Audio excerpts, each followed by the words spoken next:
Hello, hello, hello!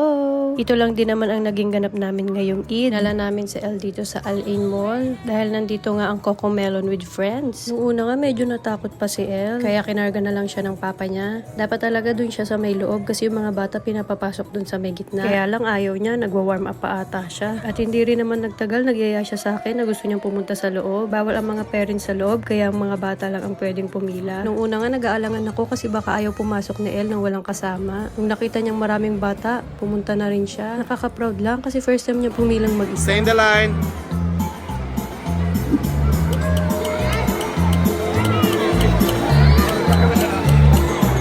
O diba, bigger na talaga tong anak ko. Grabe yung ngiti ko ng mga oras na to. Hindi na siya natatakot, tapos independent na. I love you anak, sobrang proud si mama at papa sa'yo.